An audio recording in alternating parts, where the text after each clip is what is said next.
നമസ്കാരം, ജന്മഭൂമിയിലേക്ക് സ്വാഗതം.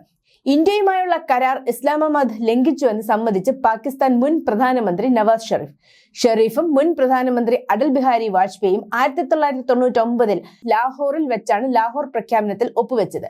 കരാർ ഒപ്പിട്ട് മാസങ്ങൾ കഴിഞ്ഞപ്പോൾ കാർഗിൽ യുദ്ധത്തിലേക്ക് നയിച്ച ദ്രാസ് സെക്ടറിലെ ഇന്ത്യൻ പ്രദേശത്തേക്ക് പാക് സൈനികരും ഭീകരരും നുഴഞ്ഞുകയറി. PMLN പ്രസിഡന്റായി സത്യപ്രതിജ്ഞ ചെയ്ത വേളയിലാണ് 1999 ഫെബ്രുവരി 21 ഒപ്പുവെച്ച കരാർ പാകിസ്ഥാൻ ലംഘിച്ചുവെന്ന് കാർഗിൽ യുദ്ധത്തെക്കുറിച്ച് വ്യക്തമായി പരാമർശിച്ചുകൊണ്ട് ഷെരീഫ് സദസ്സിനെ ഓർമ്മിപ്പിച്ചത്. 1998 മെയ് 28 പാകിസ്ഥാൻ 5 ആണവ പരീക്ഷണങ്ങൾ നടത്തി. അതിനുശേഷം വാജ്പേയി സാഹിബ് ഇവിടെ വന്ന് നമ്മളുമായി ഒരു കരാർ ഉണ്ടാക്കി. എന്നാൽ നമ്മൾ ആ കരാർ ലംഘിച്ചു. അത് ഞങ്ങളുടെ തെറ്റാണ്, ഷെരീഫ് PMLN യോഗത്തിൽ പറഞ്ഞു. ചരിത്രപ്രധാനമായ ഉച്ചകോടിക്ക് ശേഷം 1999 ഫെബ്രുവരി 21 ഷെരീഫും വാജ്പേയിയും ലാഹോർ പ്രഖ്യാപനത്തിൽ ഒപ്പുവെച്ചു. ഇരു രാജ്യങ്ങൾക്കുമിടയിൽ സമാധാനത്തിന്റെയും സ്ഥിരതയുടെയും കാഴ്ചപ്പാടിനെ കുറിച്ച് കരാർ സംസാരിച്ചു.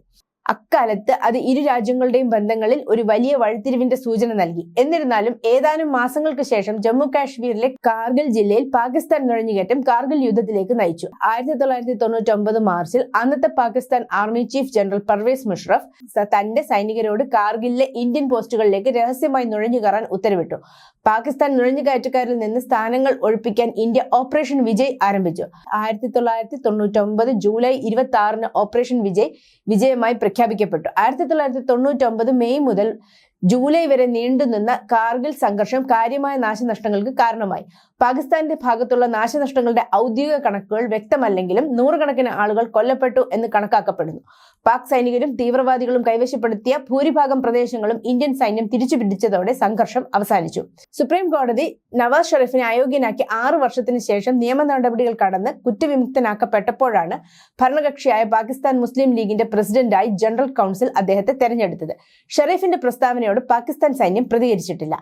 ആണവായുധങ്ങൾ പരീക്ഷണങ്ങൾ നടത്തുന്നത് തടയാൻ പ്രസിഡന്റ് ബിൽ ക്ലിന്റൺ പാകിസ്ഥാന് $5 ബില്യൺ വാഗ്ദാനം ചെയ്തിരുന്നു. പക്ഷെ ഞാനത് നിരസിച്ചു. ഇമ്രാൻഖാനെ പോലെ ഒരാൾ എന്റെ സീറ്റിൽ ഉണ്ടായിരുന്നെങ്കിൽ അദ്ദേഹം ക്ലിന്റന്റെ വാഗ്ദാനം സ്വീകരിക്കുമായിരുന്നു, ഷെരീഫ് കൂട്ടിച്ചേർത്തു.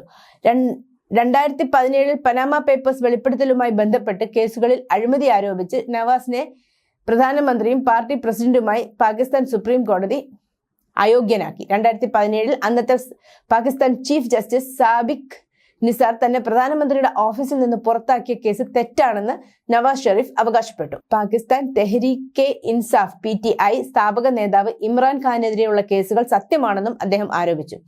പാകിസ്ഥാൻ ഭരണഘടനയുടെ ആർട്ടിക്കിൾ 62, 63 പ്രകാരം അയോഗ്യനാക്കപ്പെട്ട വ്യക്തിക്ക് ഒരു രാഷ്ട്രീയ പാർട്ടിയുടെ തലവനാകാൻ കഴിയില്ലെന്ന് അന്നത്തെ ചീഫ് ജസ്റ്റിസ് മിയാൻ സാഖിബ് നിസാറിന്റെ നേതൃത്വത്തിലുള്ള സുപ്രീം കോടതി ബെഞ്ച് വിധിച്ചതിനെ തുടർന്ന് 2018 നവാസിനെ പാർട്ടി അധ്യക്ഷ സ്ഥാനത്ത് നിന്ന് നീക്കിയിരുന്നു.